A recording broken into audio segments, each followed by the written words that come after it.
नमस्कार दोस्तों, मैं हूं सुबोध और आपका बहुत बहुत स्वागत है आज की इस क्लास में। दोस्तों, हम लोग पढ़ रहे हैं आपके पाठ्यक्रम में जो नाटक शामिल किए गए हैं उनको, और प्रसाद जी के नाटकों को हम लोग पढ़ रहे हैं। प्रसाद जी के आपके पाठ्यक्रम में 3 नाटक शामिल थे, चंद्रगुप्त, स्कंदगुप्त और ध्रुव स्वामिनी। तो इसमें से 2 नाटक हम लोग पढ़ चुके हैं। आज इस क्लास में हम लोग बात करेंगे प्रसाद जी के नाटक ध्रुव स्वामिनी की, जो कि प्रसाद जी की अंतिम नाट्य कृति भी है, यानी प्रसाद जी का आखिरी नाटक है। बड़ा महत्वपूर्ण नाटक है, अपने आप में भी बहुत ज़्यादा महत्वपूर्ण नाटक है और परीक्षा की दृष्टि से भी जो है ये बड़ा महत्वपूर्ण नाटक है। तो सबसे पहले आप यही जान लें, जैसा मैंने आपको बताया कि ये प्रसाद जी की अंतिम नाट्य कृति है, यानी ये जयशंकर प्रसाद जी का आखिरी नाटक है। प्रकाशन इसका कब हुआ था? तो 1933 ईस्वी में इसका प्रकाशन हुआ था। ये चीज़ आपको याद रखनी है। ध्रुव स्वामिनी का प्रकाशन कब हुआ था? तो ध्रुव स्वामिनी का प्रकाशन 1933 ईस्वी में हुआ था। सन आपको नहीं भूलना है। ध्रुव स्वामिनी नाटक स्त्री प्रधान और समस्या नाटक है।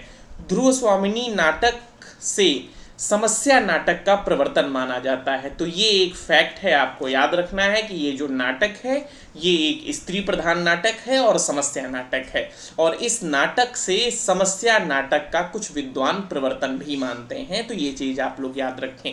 अगर हम बात करें कि इस नाटक में अंक कितने हैं, तो नाटक में कुल 3 अंक हैं। कितने अंक हैं? 3 अंक हैं। और एक चीज याद रखें कि इस नाटक में कोई दृश्य नहीं है। आप कह सकते हैं कि प्रत्येक अंक ही दृश्य है। तो आपको इस नाटक के अंक याद रखने हैं।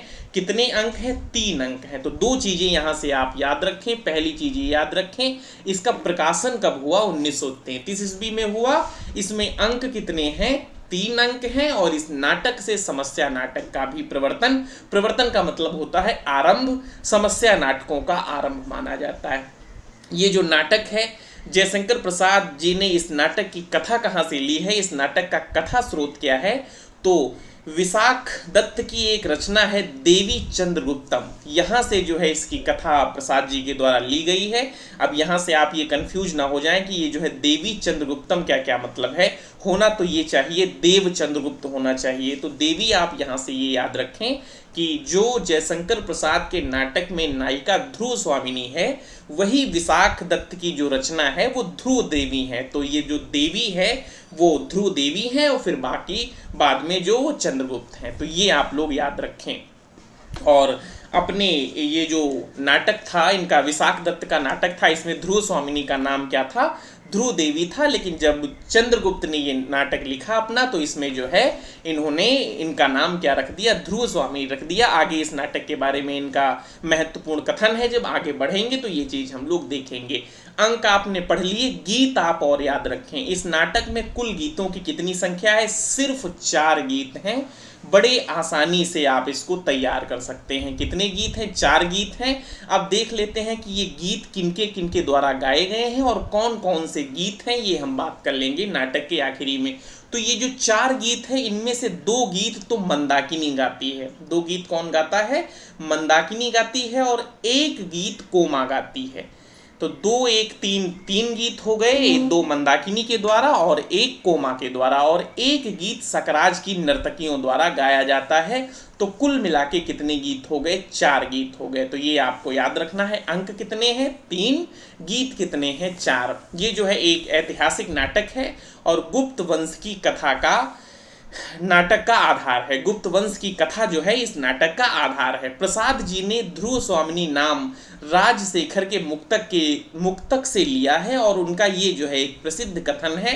वे कहते हैं कि विशाख दत्त ने ध्रुव देवी नाम लिखा था। अब वो स्वयं बता रहे हैं कि विशाख दत्त ने अपने देवी चंद्रगुप्तम में जो उनकी नायिका थी वो क्या थी? कौन थी? ध्रुव देवी थी।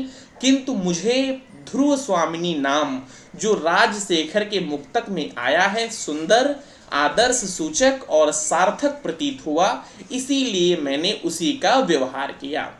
तो ये चीज आप लोग याद रखें। अब हम लोग नाटक का एक महत्वपूर्ण हिस्सा पढ़ लेते हैं, यानी हम लोग पढ़ लेते हैं नाटक के पात्र। बहुत ज्यादा पात्र हैं नहीं, आप आराम से जो है इनको याद रख सकते हैं। कि इस नाटक में कौन कौन से पात्र हैं, क्योंकि पात्र आपसे खूब पूछे जाते हैं, आपसे पात्रों का क्रम भी लगवाया जाता है। तो आपको जो है मोटे तौर पे ये जो ध्यान रखना है कि कौन कौन से किस किस नाटक के पात्र हैं, और आप जो महत्वपूर्ण पात्र हैं उन पात्रों को ही याद करते हैं। जो नाटक के गौड़ पात्र हैं उनको आप लोग भूल जाते हैं, ऐसा आप लोग बिल्कुल ना करें।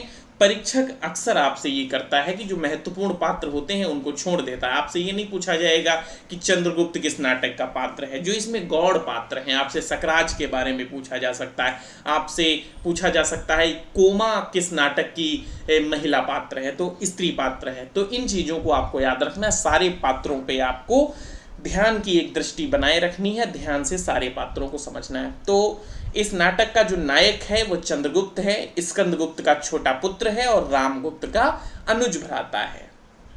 तो चंद्रगुप्त की बात हो गई। नाटक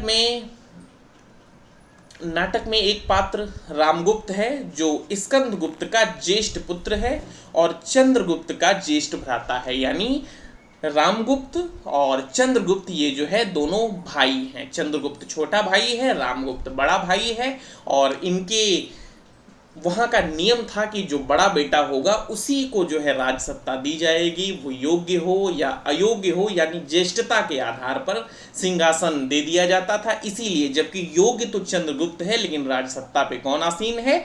यही रामगुप्त आसीन है। एक पात्र शिखर स्वामी है। शिखर स्वामी रामगुप्त का विश्वासी और नीति शास्त्र का बृहस्पति है, यानी जो है ये रामगुप्त का खास किरदार है। अभी जब मैं आपको नाटक इसी क्लास में पढ़ाऊंगा तब चीजें आपको समझ में आएंगी। पुरोहित रामगुप्त के राज दरबार का पुरोहित है। सकराज शकों का राजा है और कोमा का प्रेमी है। ये याद रखें, इसका महत्वपूर्ण पात्र है इस नाटक का। मिहिरदेव सकराज के राज दरबार से एक संबंधित पात्र है। खिंगिल सकराज के द्वारा दरबार का दूत है। तो ये जो है कुल मिला के इस नाटक के पुरुष पात्र हो गए। अब हम लोग बात कर लेते हैं इस नाटक में कौन कौन से स्त्री पात्र आए हैं। तो इसमें कुल 3 स्त्री पात्र हैं। मुख्यतः कुल 3 स्त्री पात्र हैं, बाकी खड्गदार धारिणी वगैरह और हैं, लेकिन मूल रूप से कितने स्त्री पात्र हैं? 3। एक जो इस नाटक की नायिका है ध्रुवस्वामिनी, जो रामगुप्त की पत्नी है और चंद्रगुप्त की वाग्दत्ता पत्नी है। अगली जो है इस नाटक की स्त्री पात्र हैं वो मंदाकिनी है, जो एक कह सकते हैं गौड़ पात्र हैं और चंद्रगुप्त की बहन है। कोमा मिहिरदेव की पुत्री एवं सकराज की प्रेयसी है। तो ये जो है इसके 3 पात्र थे, स्त्री पात्र थे नाटक के, इनको आप लोग याद रखें। अब हम लोग बात कर लेते हैं इस नाटक में, ये तो हम लोगों ने बात कर ली कि कौन कौन से गीत आए हैं और किसने किसने गाए हैं। अब गीत क्या क्या हैं इन पे हम लोग बात कर लेते हैं और उनको कौन किस अंक में गाता है। तो पहला अंक गाया जाता है मंदाकिनी के द्वारा। किस अंक में गाया जाता है? पहले अंक में गाया जाता है। मंदाकिनी का गीत है कि यह कसक अरे आंसू सहजा, शीतलता फैलाता बहजा। तो ये मंदाकिनी के द्वारा पहले अंक में गाया जाता है। आपको याद रखना है, यह कसक अरे आंसू सहजा, शीतलता फैलाता बहजा, मंदाकिनी के द्वारा। और अंक भैया कौन सा है? पहला अंक है, याद रहेगा। बढ़ते हैं आगे। दूसरा गीत भी मंदाकिनी के द्वारा ही प्रथम अंक में ही गाया जाता है। मंदाकिनी कौन सा गीत गाती है? वह गाती है कि पैरों के नीचे जलधर हो, बिजली से उनका खेल चले, विश्राम शांति को साप दिए, ऊपर ऊंचे सब झेल रहे।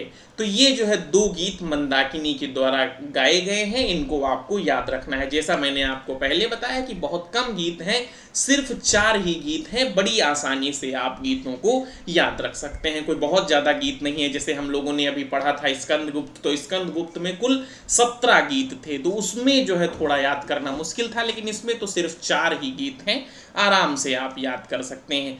तीसरा गीत जो है नर्तकियों के द्वारा गाया जाता है, और ये भी आप लोग याद रखें किस अंक में गाया जाता है। तो ये जो है दूसरे अंक में गाया जाता है। और नर्तकियां कौन है? सकराज के दरबार की नर्तकियां हैं।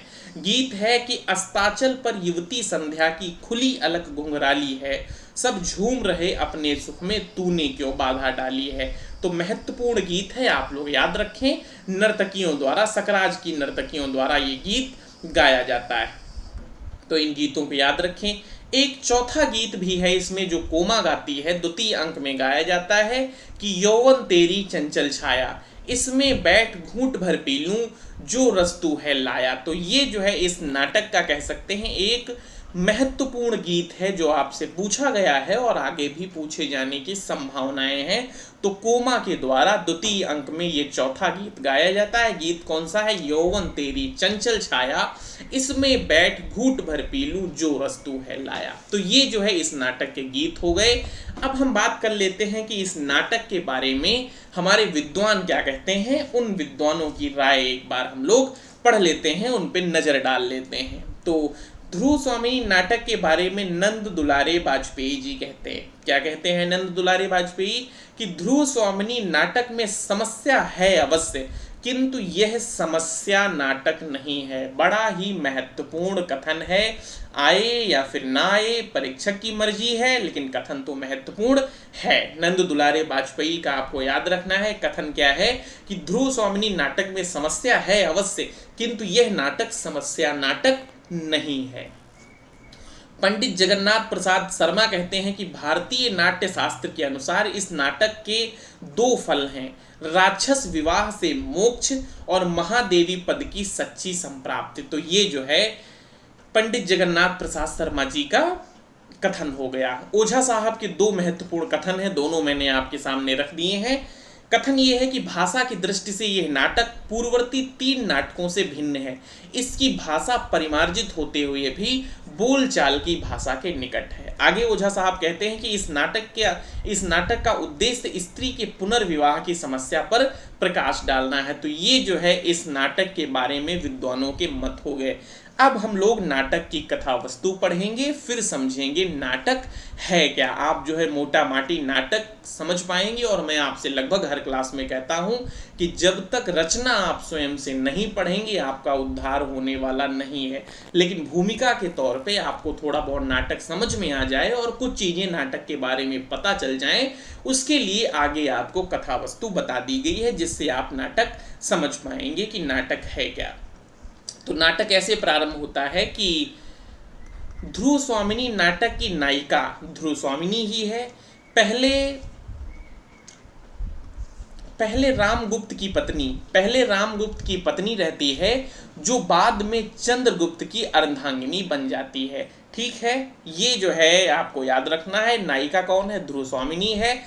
लेकिन ये जो है रामगुप्त की पत्नी होती है, लेकिन ये प्रेम किससे करती है? चंद्रगुप्त से करती है और बाद में चंद्रगुप्त की ही अर्धांगिनी बन जाती है। समुद्रगुप्त की मृत्यु के बाद ज्येष्ठ पुत्र ही उत्तराधिकारी होना चाहिए, इस सिद्धांत के अनुसार षड्यंत्र के तहत अमात्य शिखर स्वामी रामगुप्त को सिंहासन पर बिठा देता है। यानी जब समुद्रगुप्त की मृत्यु होती है तो फिर बात आती है कि राजा कौन बने। 2 भाई हैं, एक रामगुप्त है, एक चंद्रगुप्त हैं। इन दोनों में एक डिबेट का विषय होता है कि राजा कौन बने, लेकिन ज्येष्ठ पुत्र ही उत्तराधिकारी होना चाहिए। इस सिद्धांत की दलील देके एक तरीके से एक षड्यंत्र के तहत अमात्य जो होता है, इनका शिखर स्वामी, इनका जो है विशेष रामगुप्त का एक जो है विशेष अनुचर, इनका अमात्य रामगुप्त का, ये जो है एक कूटनीति करके इनको सिंहासन पे बिठा देता है। जबकि रामगुप्त एक अयोग्य शासक घोषित होता है,